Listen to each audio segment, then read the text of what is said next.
It was a crisp Saturday evening when the Johnson family decided to visit their local movie theater to watch Black Panther. The anticipation had been building all week. Omari and Asha, the parents, were just as excited as their two sons, 12-year-old Malik and 9-year-old Sekou. The family arrived early, loaded up on popcorn and drinks, and settled into their seats. The energy in the room was electric, and the film lived up to every expectation. By the time the credits rolled, the boys were buzzing with excitement, imitating T'Challa's heroic moves and repeatedly crossing their arms in the iconic Wakanda salute. "Wakanda forever!" they shouted in unison as they walked out of the theater. In the car ride home, the conversation was animated. "That was the best movie ever!" Sekou exclaimed, his eyes wide with wonder. "I wish Wakanda was real." Asha glanced at her youngest son through the rearview mirror, a knowing smile playing on her lips. "What makes you think it's not real?" she asked. Malik laughed, shaking his head. "Come on, Mom. Wakanda is part of the Marvel Universe. It's all make-believe." Omari, who had been listening quietly, chimed in. "Much of what you see in movies is inspired by real history and science, but it's often presented to us as fiction. Beloved, why don't you tell them about Alkebulan?" Asha gave Omari a nod. Once they reached home, Asha, Omari, and the children sat down. This is the story about the real Wakanda, New Alkebulan. New Alkebulan is located in what we now know as Mali and Burkina Faso.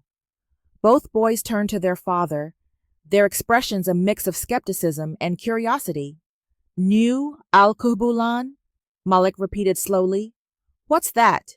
Asha joined in. "New Alkebulan exists in a different domain, invisible to the naked eye. It's a city built to safeguard knowledge and technology that humanity once had but lost after a great catastrophe."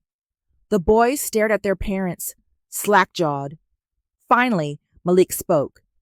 "You're telling us there's a real place like Wakanda?" "Yes," Omari and Asha said in unison.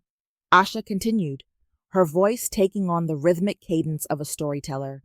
"Over 700 million moons ago, the region we now call the Sahara Desert was a lush, thriving land. But there was a great battle between the dark gods and humanity. Humanity lost that battle. In their anger and vengeance, the dark gods set off a weapon so powerful that it rendered the land barren, creating the Sahara and erasing much of humanity's advancements. It was a reset, a separation from the knowledge of who we were." "What kind of knowledge?" Sekou asked, leaning forward eagerly.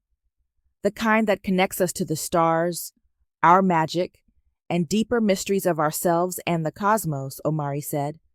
"The Dogon people, who survived the catastrophe, held on to fragments of this knowledge. They remembered their connection to the cosmos, especially to the Sirius star system.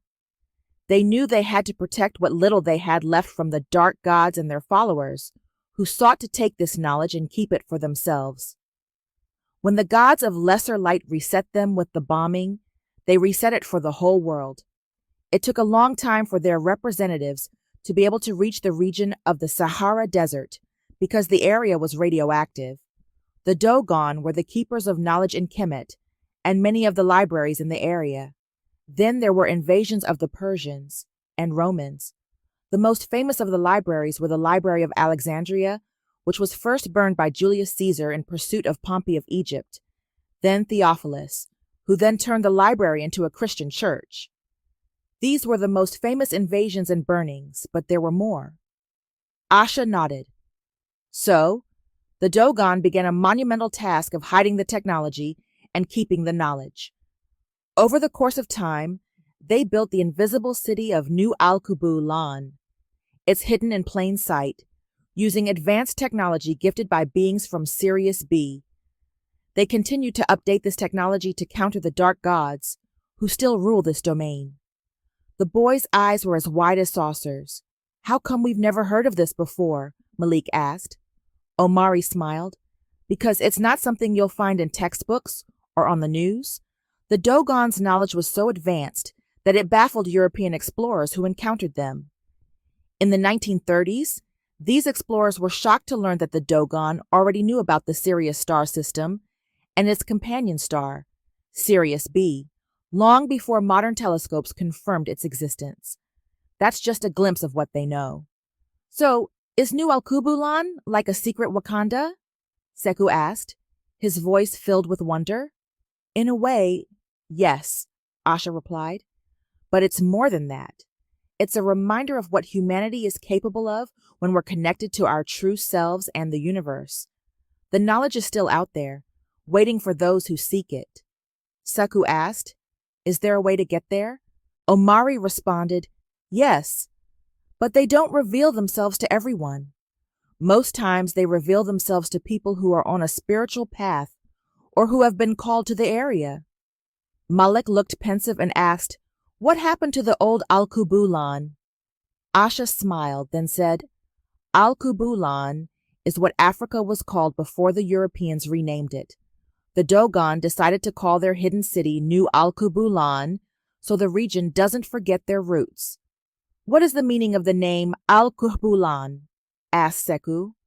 Omari replied, the meaning of Alkebulan is the mother of mankind, another name for the Garden of Eden. The deepest prayer that the Dogon people have is for humanity to give up their desire for suffering and overthrow the gods of lesser light to return the world to its Garden of Eden state. Malik and Sekou were silent for a moment, absorbing everything their parents had said. They were filled with wonder and excitement to know that New Alkebulan was real. Finally, Malik crossed his arms over his chest and said with a grin, New Alkebulan forever. Omari and Asha laughed, joining their sons in the salute. That night, as the boys drifted off to sleep, their dreams were filled with visions of hidden cities, cosmic connections, and the endless possibilities of what might be real, just beyond the veil of perception. If you've enjoyed this story, like, comment, and subscribe for more adventures with the AfroVerse Griot.